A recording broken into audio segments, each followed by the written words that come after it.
이 시간 함께 나누실 하나님 말씀 사도행전 9장 36절에서 43절까지 말씀입니다.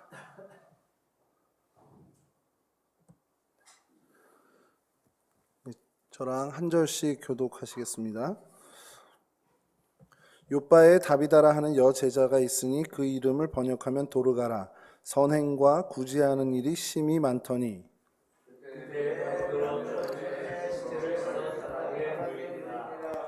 룻다가 요빠에서 가까운지라 제자들이 베드로가 거기 있음을 듣고 두 사람을 보내어 지체 말고 와 달라고 간청하여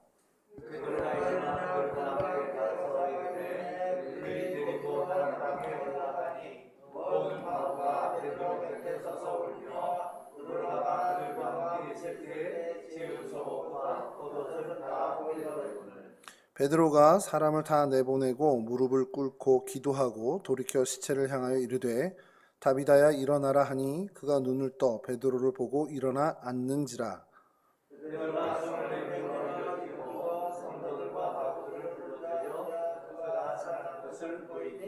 온 요빠 사람이 알고 많은 사람이 주를 믿더라.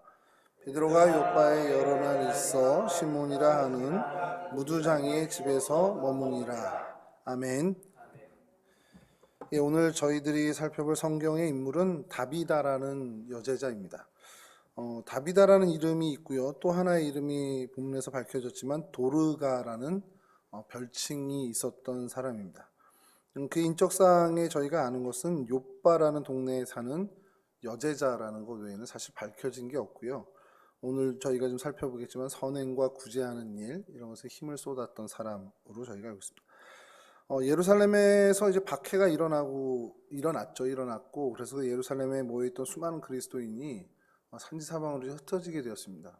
초대교회의 성장의 어떻게 보면 첫 출발점이 된 사건인데 각지로 흩어진 그리스도인들이 각각의 지역에 이제 머물게 되면서 그 신앙에 영향력을 이제 주게 되죠. 의도하든 의도하지 않든 간에 영향력을 가지게 되고 그래서 예수를 그리스도로 예수님을 주님으로 믿게 되는 사람들이 이제 벌어지게 됩니다. 예루살렘 중심으로 어떻게 보면 신앙의 열정이 불타오르던 그 정말 불덩이 같은 것이 이제 박해라는 핍박이라는 것으로 인해서 탁 쳐지면서 산지사방으로 불꽃이 튀는 어떤 그런 형국이라고 할 수 있는데 그 불길들이 그 소아시아 지역 중심으로 해서 이제 퍼져 나가면서 막 교회마다 또 지역마다 사도들이 예상하지 못했던 일들까지 막 벌어지는 일들이 이 초대교회의 그 역사였습니다. 그러던 중에 이 해변가 도시였던 요빠에서 일어난 일이 오늘 본문의 얘기입니다. 이곳에 이제 어떻게 어떤 연차로 왔는지 상황 설명은 다 없지만 여제자라고 이야기하는 걸로 봐서는 분명히 초대교회 안에서 훈련받은 사람이었을 거라는 거죠.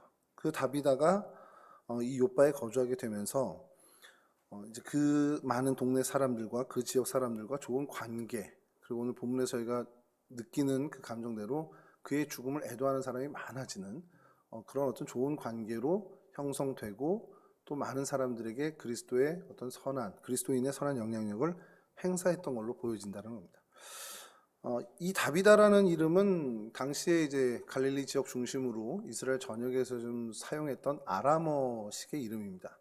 그리고 혹 도르가라고 오늘 본문에서 나오는데 그 이름은 헬라어, 당시 이제 세계 공용어였던 헬라어 그러니까 식으로 발음했을 때 이제 도르가가 되는데 이 다비다 도르가가 발음이나 이런 쪽에서 전혀 연계되는 부분이 없거든요. 그래서 도대체 왜 새로운 이름을 이렇게 했나 했더니 이 두 단어의 뜻 자체가 그 영양, 감사슴 이렇게 그런 뜻을 갖고 있는 뜻이 같은 동일한 단어다 보니까 아람어로 다비다라고 불러던 사람들이 그 뜻이 뭔지 아니까 헬라어로 바꿔 부를 때 도르가 이렇게 불렀던 것으로 추정을 하고 있습니다. 이런 다비다에 대해서 오늘 저희가 어떤 특징을 좀 갖고 그의 인생을 통해서 우리가 어떤 교훈을 좀 얻어야 할까라는 것을 좀 살펴보려고 하는데요. 먼저 첫 번째 특징은 그냥 오늘 36절에서 이야기하는 것처럼 선행과 구제를 심히 많이 한 사람이라는 겁니다. 근데 이게 선행과 구제를 많이 했다, 심히 많이 했다. 근데 이게 여기 한 가지 저희가 좀 여기서 짚고 넘어갈 것이 있는데 당시 여인으로서 선행과 구제를 많이 했다라는 것은 좀 다른 의미를 갖고 있다는 겁니다. 여러분, 이 사람이 여제자라고 사도행전 오늘 여기서 정확히 지목하고 있고, 이 사도행전을 기록한 것은 누가인데, 누가가 기록하면서 욥바에 살던 이 여인을 언급할 때 그냥 그리스도의 제자였어, 뭐 믿는 이였다, 이렇게 한 것이 아니라 그냥 여제자라는 특별한 단어를 가지고 사용을 했다라는 겁니다. 예수님의 70인 제자 중에 한 명이었는지도 모르고요. 혹은 12사도 중에 어떤 사도의 개인적인 제자였는지도 모릅니다. 그러니까 뭐 성경에는 밝혀진 게 하나도 없어요. 근데 중요한 거는 이 호칭을 쓴 이유는 분명히 이 사람이 어떤 특별한 훈련, 특별한 어떻게 보면은 어떤 양육을 받은 사람이라는 것을 이야기한다라는 겁니다.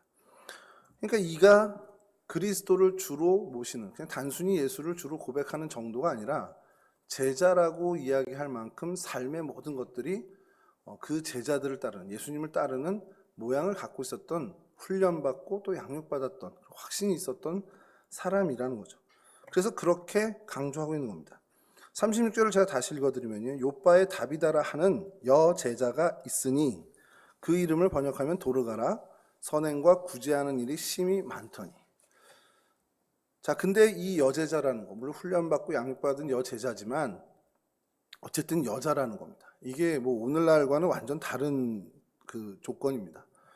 당시 여자가 가지고 있었던 어떤 그런 사회적인 편견, 이런 어떤 지위나 이런 것들을 보면 뭔가 할 수 있었던 여건들이 너무 제한적이라는 겁니다. 뭐 여러분들도 너무 잘 알고 계시겠지만 사람 숫자를 이렇게 셀 때 여자를 세지 않았어요. 지금 같으면 큰일 날 일이죠. 그러니까 그런 시절에 여제자로서, 여인으로서 선행과 구제하는 일을 심히 많이 했다라는 겁니다. 남녀 차별이 너무 엄격하게 있었고 또 힘도 부족했을 거고 경제적인 독립은 어떻게 보면 거의 뭐 불가능한 시대의 모습이었고요. 거리도 마음대로 활보하기 힘든 사회적 분위기에서 이 일을 감행했다라는 것은 적어도 다비다는 이 신분으로서의 어떤 한계를 그냥 머물려고 안주해 있던 사람이 아니라 그 상황을 뛰어넘어서 자신의 일을, 자신의 역량을 확장했던 사람이라는 겁니다. 그러니까 선행과 구제하는 일을 심히 많이 했다라는 것은 그 말 자체도 큰 의미를 갖고 있지만, 다비다는 시대에 머물렀던 사람이 아닙니다. 그냥 그 시대에 안주했던 사람이 아니구나라는 것을 우리가 알 수 있죠. 근데 여기에 또 하나가 이 욥바라는 동네가요, 항구 도시입니다. 저는 뭐 항구 도시에 살아본 적은 없는데 항구 도시 출신들의 친구들이 좀 있어요. 인천도 있고 부산도 있는데 얘기가 되게 거칠답니다. 그쪽. 그리고 항만 노조라는 곳이 굉장히 과격하대요. 이게 얘기하시는 분들 보면 그런 어떤 항구 도시에 있다 보니 거친 사람들 틈에서 이런 일들을 어떻게 보면 그 상황을 더 어떤 도드라지게 극복해낸 것도 대단하고, 또 하나는 뭐냐면 오늘 본문에서 여러분 살짝 좀 보셨겠지만 도르가를 애도하는, 그 추모하는 많은 사람들 중에 모든 과부가 왔다라는 표현들이 있습니다. 왜 거기 과부를 굳이 이렇게 명시했을까라고 한다면, 항구 도시가 뭐 요즘은 좀 덜하겠지만 당시에 그 뱃사람들은 배를 타다가 죽는 경우가 참 많았습니다. 여러분 결혼한 어떤 뱃사람이 바다에 나가서 죽었다. 그럼 그 가족 중엔 어떻게 되는 거죠? 홀로 되는 겁니다. 그러니까 그런 사람들이 이 욥바에는 많이 있을 수밖에 없다라는 거죠. 그런 지정학적인 이유가 있었다는 겁니다. 그러다 보니 부모의 돌봄을 자연스럽게 좀 등한시하게, 어떻게 보면 좀 덜 받게 되는 아이들도 많이 생기게 되고요. 혹 고아들까지도 많이 생겨나는 것이 바로 이 동네 욥바의 특징이었다는 거죠. 그래서 성경학자들이 다비다가 그곳에서 자신의 한계를 벗어나서 제일 먼저 해야 할 일이 이거다라는 것을 찾지 않았겠냐라는 거예요.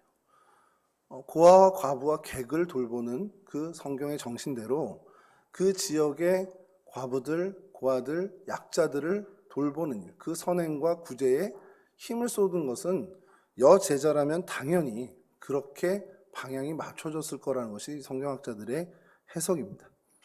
이 점이 다비다의 굉장히 훌륭한 모습이 되겠죠.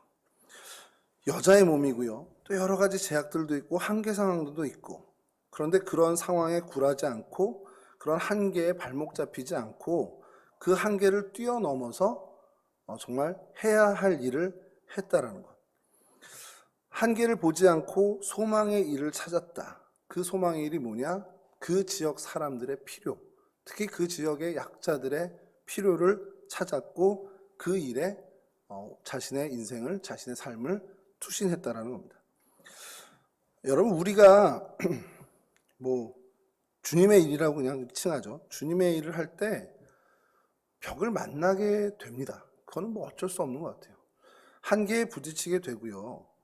그 한계에 부딪히게 되면서 고민도 하고 여러 가지 정말 우리가 힘쓰고 애쓰는 일들이 생기게 됩니다. 근데 안 되는 이유를 찾으면 한도 끝도 없어요. 그 한계에 부딪혔을 때 이게 안 되겠구나 하는 그 이유를 찾으면 정말 많습니다. 도와줄 사람도 없지. 이건 뭐 내 능력 밖의 일이고 난 말주변도 없는데. 사람들 다 바쁘잖아. 요즘 옛날 같지 않아. 요즘 사람들이 뭐가 아쉬워서 이 일을 해? 아쉬울 거 없는 사람들이야. 요즘 사람들은 또 힘든 일 잘 안 해. 그냥 편하고 이런 일들 하는 거지. 워라밸 잘 알잖아. 이런 얘기들도 돌고요. 그리고 요즘 같은 경우에는 이거 코로나인데 안 돼.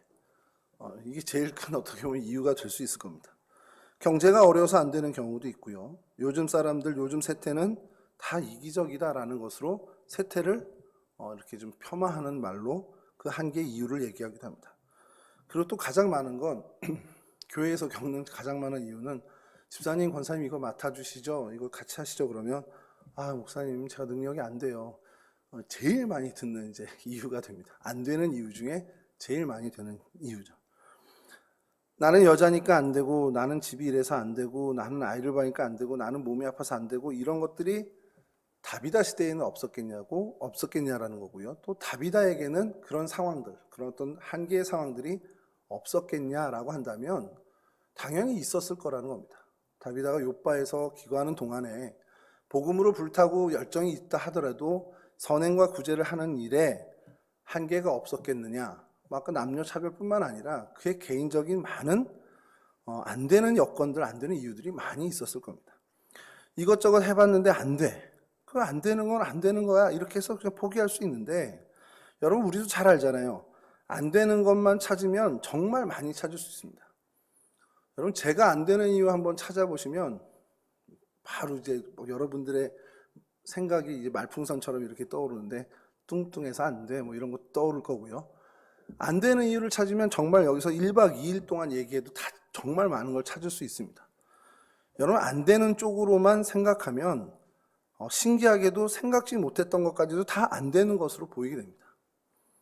누가 그러더라고요. 안 되는 쪽으로만 연구하면 박사학위도 받을 수 있다, 뭐 이런 얘기를 하는 분이 있는데, 안 되는 쪽으로만 연구하면 정말 안 되는 쪽으로 정말 많은 것들이 가게 되죠. 뭐 저희가 살아본 인생에서 다 그렇죠. 그리고 방치하는 경우도 마찬가지입니다. 그냥 안 되라는 걸로 해서 그냥 주저앉고 이렇게 그냥 놔두게 되면 그것이 안 되는 이유 때문에 안 되는 것도 있지만 그냥 방치하는 것으로 인해서 저절로 안 되는 것들이 더 많다라는 거예요.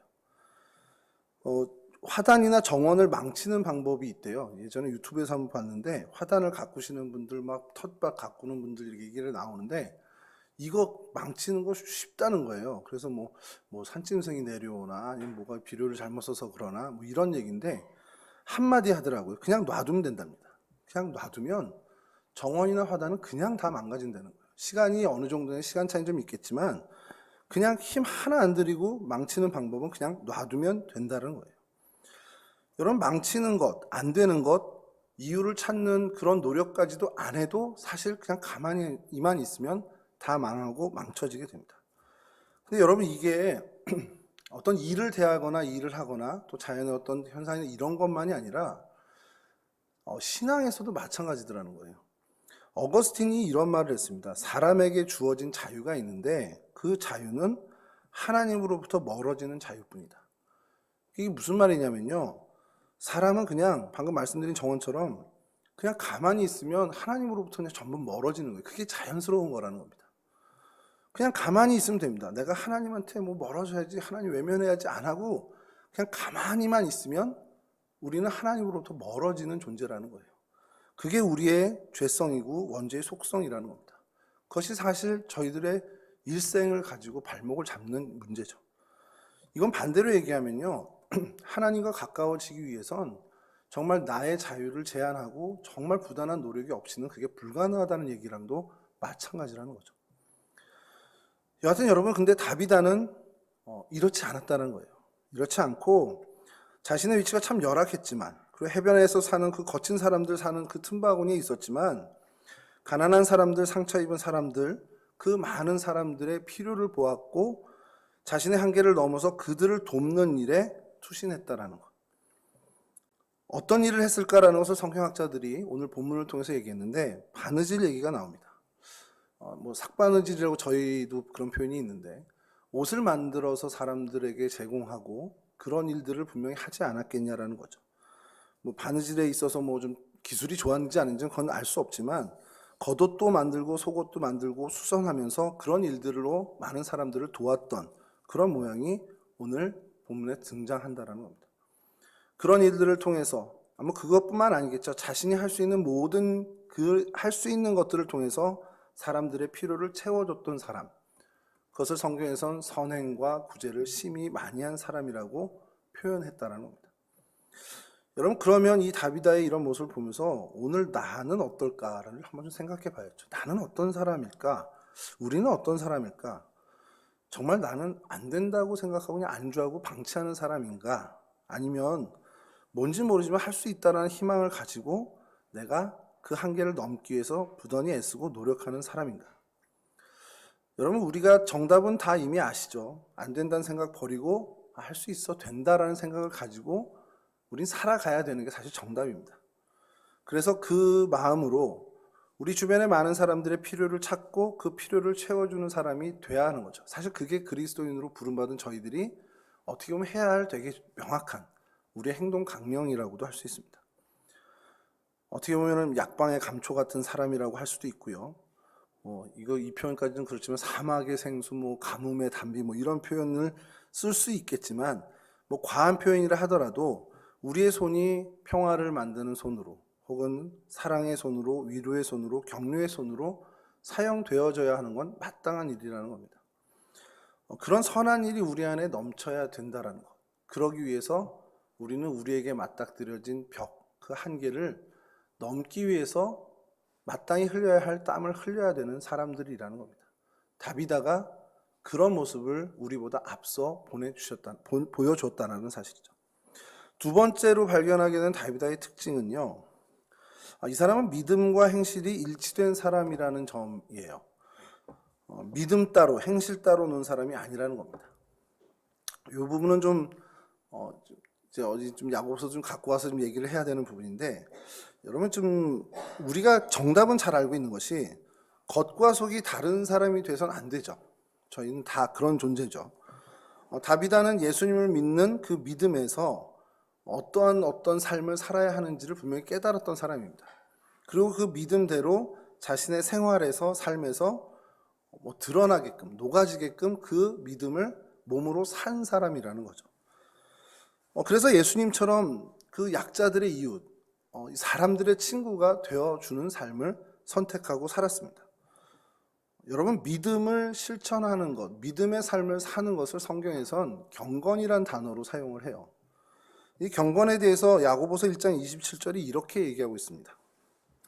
하나님 앞에서 정결하고 더러움이 없는 경건은 곧 고아와 과부를 그 환난 중에 돌보고 또 자기를 지켜 새 속에 물들지 아니하는 그것이니라. 성경에서 경건에 대해서 많은 얘기가 있는데 이 야고보서 1장 27절처럼 굉장히 명쾌하게 또 어떻게 보면 정확하게 찝는 게 좀 드물긴 합니다. 저희가 그냥 경건이란 단어를 들으면 제일 먼저 떠오르는 것은 우리의 외형적인 모습이에요. 좀 뭔가 중후하고 또 말 함부로 하지 않고 좀 단정한 몸을 가지고 예배당에 앉아있으면 더 좋고요. 그런 모습들을 저희가 상상하고 이야기하고 그것을 사실 저희들이 좀 개념으로 갖고 있습니다. 근데 이 경건은 정확히 얘기하는 것은 결국 믿음, 내가 알고 있는 믿음, 내가 믿고 있는 그 믿음, 신앙을 내 삶으로 살아내는 것이 경건이라는 거죠. 다비다가 정결하고 더러움 없는 경건 생활을 했다라는 것. 그러니까 그것은 다시 얘기하면 자신이 갖고 있는 믿음을 행실로 옮겼다라는 것입니다. 여러분, 사실 참된 믿음이라는 것이 그냥 그 생각 속에만 머물면 참된 믿음이 되지 않죠. 그 참된 믿음이라는 것은 내 생각 속에 머물고만 있는 것이 아니라 그것이 내 행동과 삶을 통해서 나타내져야 되는 게 참된 믿음입니다. 그리고 그 나타내지는 걸 사실 성경은 경건이라고 이야기한다는 거죠. 내 속에 그들을 불쌍히 여기는 마음, 저 사람들을 긍휼히 여기는 마음이 없다면 이 삶이 이어지지 않죠. 그러니까 그의 믿음은 적어도 사람들을 불쌍히 여기고 사람들을 긍휼히 여기는 마음을 포함한 믿음이라는 겁니다. 이것은 결국 주님으로부터 받은 믿음이죠. 주님이 주신 믿음, 그래서 예수를 닮는 삶을 살 수 있는 힘의 원천이 되는 것이라는 겁니다. 여러분, 여기서 조금 좀 생각을 잠깐 멈추고 이쪽으로 좀 가서 얘기를 좀 드리면, 여러분, 교회 안에서나, 그러니까 이거는 뭐 믿는 사람들 앞이라고 해도 동일한 얘기일 텐데, 교회 안 믿는 사람들 앞에서 하는 행동과 삶의 모습과 교회 밖, 그러니까 신앙의 동료들이 없는 그 자리에서 하는 행동이 전혀 다른 모습이라면, 그런 사람이 있다고 가정하죠. 저희 주변에는 없는데 그런 사람이 있다고 가정을 했을 때, 여러분, 그런 사람을 우리는 믿음 좋은 사람이라고 안 하죠. 하십니까? 안 한단 말이에요. 이게 사실은 우리가 갖고 있는 신앙의 상식입니다. 그런데 우리가 교회 안에서 또 믿음의 식구들 안에서 서로 바라보는 저희들 사이에선 저분이 교회 밖 혹은 믿지 않는 사람들 앞에서 어떻게 살아가는지, 그러니까 쉽게 얘기해서 자신의 삶의 자리에서 어떻게 살아가는지 우리는 잘 못 봐요. 사실 보기가 힘들죠. 가족이 아닌 이상 뭐 이렇게 가족도 보기 힘든데. 그러니 저희가 어떻게 생각하냐면, 이 교회 안에 그리고 믿는 신앙의 동료들 앞에서 보여지는 그 사람의 그 모습만 보고 우리는 그 사람을 평가하게 돼 있습니다. 그러니까 뭐 판단하고 정죄하라는 게 아니라 그 사람에 대한 인식을 갖고 있다는 거죠. 그러면서 생각하길, 저 사람 참 믿음 좋아, 저분 참 신앙이 고다, 이렇게 얘기하는 평가의 근원이 여기서 보여지는 모습인 거예요. 그러니까 교회 안에서, 믿음의 식구들 안에서 보여지는 삶의 모습. 자, 근데 그렇게 알고 있던 그 모습의 사람이 어느 날 우연히 그의 삶의 자리에서 전혀 다른 모습을 내가 보게 된다면 실망하겠죠. 내가 갖고 있던 평가들을 거기서 접을 겁니다. 신앙 좋은 줄 알았는데, 신앙이 참 고든 줄 알았는데, 믿음이 참 올곧은 줄 알았는데 아니었네 하고서 제 평가를 접을 겁니다. 그리고 실망하겠죠. 여러분, 여기까지 제가 무슨 얘기를 하는지 잘 모르시겠죠. 근데 여러분, 여기서 한번 얘기를 좀 제가 생각을 좀 해보자는 것은, 제가 실망했잖아요. 근데 우리가 그런 얘기들을 하고 그런 얘기들이 왕왕 이제 벌어지면서 하나님이 어떻게 하실까, 하나님 이러면서 하나님 왜 이런 일을 내게 보여주셨어요?부터 시작해서 하나님을 그 자리로, 그 문제에 끌어들입니다. 근데 가만히 생각해 보세요. 그런 분이, 다시 말씀드리지만 우리 중에는 없지만 있다 하면 그 분의 교회 안과 밖에서의 이중적인 모습을 하나님이 모르고 계셨을까요? 절대 모를 리가 없죠. 하나님은 다 아십니다. 그럼 이 이중적인 모습을 우리가 갖지 않아야 한다라는 거, 그것을 우리가 정답으로 알고 믿음 생활을 해나갈 때, 내가 이중적인 모습을 하지 않아야 되는 근본적인 이유가 하나님께 기쁨을 드리거나 하나님을 위해서가 아니고요, 사람을 실망시키지 않게 하기 위해서라는 목적이 더 뚜렷하고 크다라는 겁니다. 이게 좀 가보지 목사님 좀 이상하네, 뭐 위험한 생각을 할 수 있지만, 저희가 이중적인 모습을 보이는 것, 그게 하나님이 좋아할 리는 없지만 그것으로 인해서 하나님이 낙심하고 실족하지는 않는다는 거예요. 이중적이지 않은 그 정답의 삶을 살면 하나님이 기뻐하시는 건 맞습니다만, 그것도 이유지만 더 큰 이유는 우리의 이중적인 모습을 봤을 때 내 신앙의 동료, 내 지체들이 실족하고 실망하고 그들이 시험에 빠지게 되는 것이 더 악한 일이기 때문에 안 된다라는 이유가 더 크다는 거예요.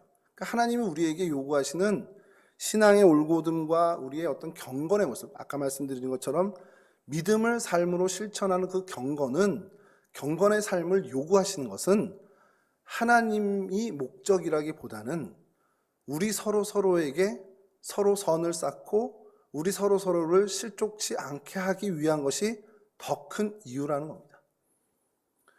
여러분, 이렇게 얘기하면요, 조금 받아들이실 때 그럼 사람 보고 신앙생활 해야 돼? 이렇게 얘기할 수 있는데, 하나님은 사실 그것을 배제하지 않습니다. 우리 가까이에 심어 놓으신 이 많은 지체들은 하나님이 엄밀한 의미에서 저희들에게 맡겨주신 분이에요. 그러니까 제 주변에 제 가족을 포함해서 가까이 신앙의 동료들이 있다 그러면 그분들을 실족시키지 않고 그분들을 실망시키지 않는 그 일이 제게 주어진 십자가가 된다라는 사실입니다. 다비다는 그것을 알았던 사람이라는 거예요. 주님의 그 의도를 명확히 알아서 그가 주님을 사랑하는 사랑, 주님을 향한 그 신앙과 믿음을 어떻게 살아내야 되는지를 알았던 사람이라는 겁니다. 그래서 욥바에 있는 그 자기에게 맡겨진 자기에게 십자가가 될 수도 있는 그 사람들을 위해서 선행과 구제의 일에 힘쏟았다는 거죠. 이게 사회복지를 이렇게 하자 그 얘기가 아닙니다. 하나님을 향한 그 사랑이 내 주변의 생명들에게 어떻게 보면 쏟아지는 거라고 우리는 이야기할 수 있다는 것이죠. 결국 그 사람을 돌보고 아끼고 하는, 물론 그리스도의 사랑으로 돌보고 아끼는 것이 하나님이 원하는 정말 기쁜 일이 된다라는 것이죠. 왜 그러냐? 성경에도 늘 얘기하잖아요. 하나님께서는요, 한 사람을 천하보다도 더 아끼신다는 거예요. 그만큼 가치 있는 하나님께 소중한 존재들입니다. 그러니 하나님이 소중히 여기시는 그 사람을 마땅히 돌보고 마땅히 그들의 필요를 채워주는 것, 그것이 우리의 사실은 굉장히 중요한 목표가 되어야 한다는 것이죠.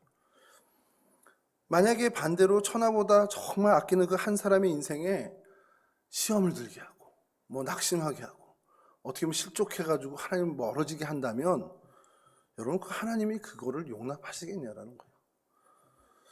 이런 관점에서 아까 읽은 야고보서의 참된 경건은 진짜 믿음을 실천하는 삶으로 우리가 이야기할 수 있습니다. 외형적인 어떤 모범적인 모습, 기도하는 모습, 말씀 생활하는 모습, 이런 것들에 대해서 언급한 게 아니라 선행을 행하라는 것, 고아와 과부를 돌보는 선행을 행하라는 것과 세속에 물들지 않는 구별됨을 갖는 것이 진짜 경건이라고 이야기하는 것은 어쩌면 이 관점에서 굉장히 중요한 가치가 된다는 것이죠. 진짜 믿음은 행실로 나타나야 되고 그래야 많은 사람들에게 선하고 아름다운 영향력을 줄 수 있고 그래야 그들에게 진짜 복음이 전해지는 통로가 깔리게 된다는 것이죠. 여러분, 그 믿음을 한번 좀 생각했으면 좋겠어요. 다비다가 이런 믿음을 갖고 이런 믿음을 실천하는 경건을 갖고 있는데, 나는 어떨까? 내 믿음은 지금 어느 위치에 있을까? 내가 하나님을 사랑하고 내가 주님을 정말 열망하는 건 맞는데, 내가 하나님을 사랑하는 그 사랑의 크기만큼 사람을 향한 그 사랑이 있을까? 그런 배려나 그런 어떤 포용이나 그런 격려나 그런 어떤 돌봄이 내 삶에 있나? 라는 것을 한번 점검해 보자라는 겁니다. 사실 이거는 점검하는 것밖에 없지 어떻게 나 몇 점이다 할 수는 없겠죠. 그리고 지금 스스로 평가할 때 이게 굉장히 만족스럽지 못할 수도 있습니다. 저도 마찬가지고요.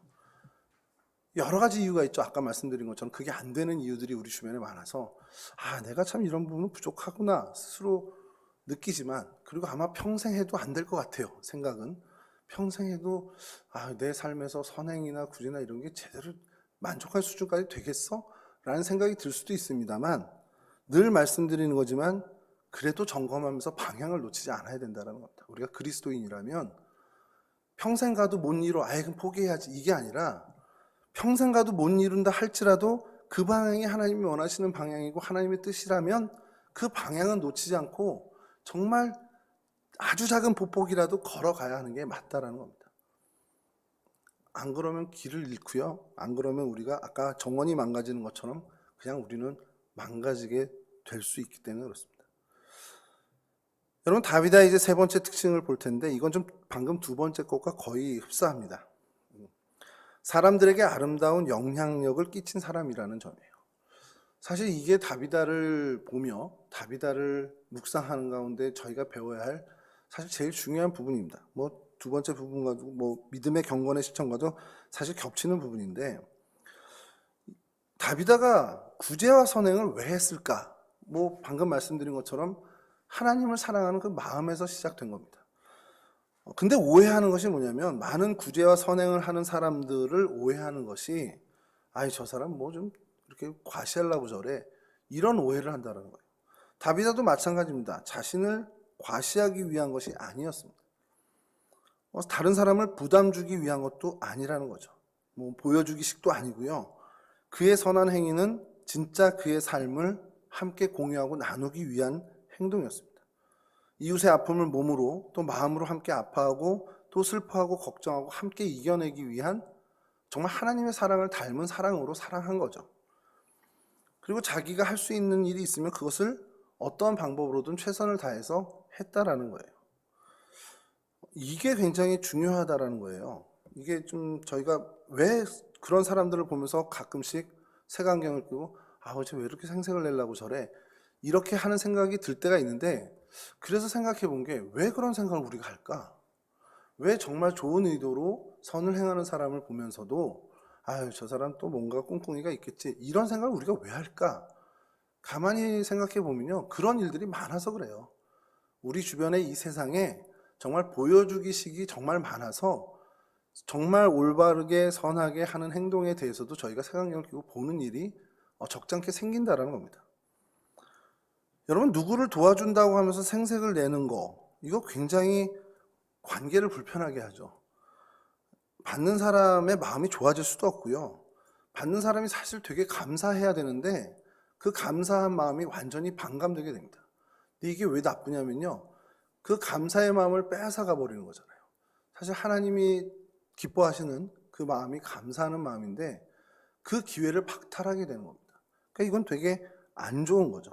그러니까 구제를 하거나 선행을 하면서 생색내는 것, 보여주기 식으로 이렇게 하는 것은 정말 우리가 정말 삼가고 또 조심하고 조심해야 되는 중요한 문제가 될 수 있다는 겁니다. 이 부분을 극복할 수 있는 것은 결국 상대에 대한 배려를 갖는 거죠. 저도 나와 동일한데 지금 잠깐 상황이 이래서 내가 지금 상황에서 내가 조금 형편이 나아서 돕는 것뿐이야 라는 생각들, 그러한 배려들이 있어야 한다는 겁니다. 그래서 그의 마음이 상하지 않도록 그런 것을 다 고려해서 이 일을 진행해야죠. 다비다가 이랬던 사람이라고 성경학자들이 근거를 대는 것이 다비다가 죽고 난 뒤에 그를 조문하는 애도하는 사람들이라는 겁니다. 이게 제가 성경 주석을 보면서 이게 왜 그거 근거지? 그 얘기를 했는데 딱 읽으면서 생각이 드는 게, 정승집 개가 죽으면 저희 속담 있잖아요. 그렇지, 다비다가 죽었잖아요. 다비다에선 더 이상 나올 게 없는 겁니다. 그가 정말 사람들을 배려하는 차원에서 진짜 사랑이 아니라 그냥 보여주기 식으로, 아니면 잘 얘기하면은 다비다는 좀 떨어지는 게 있어, 이런 식의 어떤 나눔이었다면 그 주변에 이런 사람들이 아니라 다비다 죽었어? 이제 더 나올 거 없네? 이렇게 될 수 있다라는 거예요.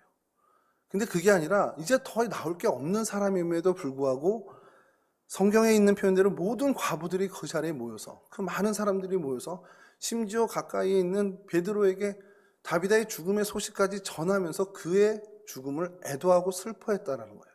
정말 많은 사람들이 그를 슬퍼했다는 것. 이것은 그의 지금까지 선행과 구제가 어떤 보여주기식이나 생색을 내는 것이 아니라 진심에서 우러나오는 정말 하나님의 사랑으로 어떻게 보면 덮어줬던 그런 사랑임을 반증하는 것이라는 거죠. 성경학자들은 그래서 이걸 근거로 그의 구제와 선행이 정말 하나님이 기뻐 받으시는 선행과 구제였다라고 자신 있게 이야기하고 있습니다. 상상을 해봤습니다. 다비다가 어떤 구제의 선행을 했을까? 다른 집 찾아가서 집안일을 도와주는 건 기본이었을 거고, 병든 사람을 간호해 줬을 거고, 또 음식을 못해서 누워있는 이분들을 위해서 또 음식도 만들어 줬겠죠. 어려운 이웃이 정말 어렵다면 그의 손들이 되어주고 그의 발도 되어줬을 거고, 그리고 자신이 가진 재능으로 그들의 옷과 겉옷과 속옷을 지어주면서 그들을 위해서 봉사하고, 사실 그래서 그에게 무리가 온 건 아닐까라는 생각을 혼자 해봅니다. 성경을 읽으면서 야 그래 심히 했다라는, 성경에서 심히 정말 많이 했다라고 표현할 정도로 과로하고 무리해서 결국 병을 얻고 그래서 죽은 것 아닌가라는 생각까지도 해보게 됩니다. 정말 자신의 생명에 아끼지 않고 그 일에 최선을 다했다라는 것. 그래서 그 다비다의 죽음 앞에 많은 사람들이 황망해하며 다비다의 시체를 깨끗이 씻어서 다락방에 누이고 그리고 안타까워하며 애곡을 했다라는 거죠. 평소 우리의 엄마 같은 사람, 친구 같은 사람, 누이 같은 사람, 내 딸 같은 사람, 그 다비다의 죽음을 많은 사람들이 애통했다라는 겁니다. 그리고 그때 마침 가까이 루따에 있는 베드로 사도가 있다는 얘기를 듣고는 베드로 사도까지 초청해서 이 죽음을 슬퍼하는 그러한 모습까지도 보이죠. 자, 오늘 성경의 내용은 그렇습니다. 이 소식을 들은 베드로가 이제 급히 요바로 달려왔죠. 그리고 다비다가 누워있는 다락방에 올라갔습니다. 이미 싸늘한 시체가 돼 있었고요. 그 시체 옆에 많은 조문객들이 있었는데 성경은 그 조문객들 중에 과부들을 이야기합니다. 결국 다비다가 중점을 갖고 마음을 갖고 도왔던, 어떻게 보면 섬겼던 사람들이라는 거죠. 그냥 상상해보는 겁니다. 그들이 베드로를 만나고 어떤 얘기를 했을까? 아, 베드로 사도님 보세요. 다비다 선생님이 이렇게 됐어요. 다비다 선생님이 이거 만들어준 속옷이 이거예요. 겉옷이 이거예요. 그러면서 그의 죽음을 같이 애도했지 않겠냐는 거예요. 오늘 본문의 39절입니다. 베드로가 일어나 그들과 함께 가서 이르매 그들이 데리고 다락방에 올라가니 모든 과부가 베드로 곁에 서서 울며 도르가가 그들과 함께 있을 때에 지은 속옷과 겉옷을 다 내보이거늘. 성경은 굉장히 건조하게 겉옷과 속옷을 이렇게 드러냈다라는 건데 그걸 가지고 다비다를 추모한 게 아니겠냐는 거예요. 이거 다비다가 지어준 거예요. 이거 도르가가 지어준 거예요.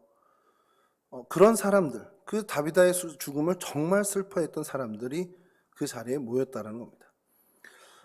본문의 내용으로 돌아가서 결국 베드로가 사람들을 다 내보내고 기도합니다. 기도하고 시체를 향해서 말합니다. 다비다야 일어나라. 그리고 어떤 일이 벌어졌습니까? 다비다가 소생하는 기적이 일어났죠. 여러분 이 일이 본문에서 뭐라고 얘기합니까? 욥바에 있는 많은 사람들이 주를 믿게 된 일이 됐다는 겁니다. 그래서 생각해 봤어요. 살아있을 때 정말 많은 사람들, 이 조문하는 이런 사람들을 섬기고 구제하면서 정말 선한 영향력을 끼치고 예수를 알게 하고 하나님의 사랑을 경험케 했던 영향력을 가졌던 이 사람이 죽어서도 그리고 다시 그 일이 소생되면서도 소문을 통해 그 사람에게 되어진 일들을 통해서 욥바에 있는 사실은 별로 관계없는 사람들인데 그 사람들에게도 선한 영향력이 되어 그들이 예수를 주로 믿게 되는 사건이 벌어지게 됐다는 겁니다.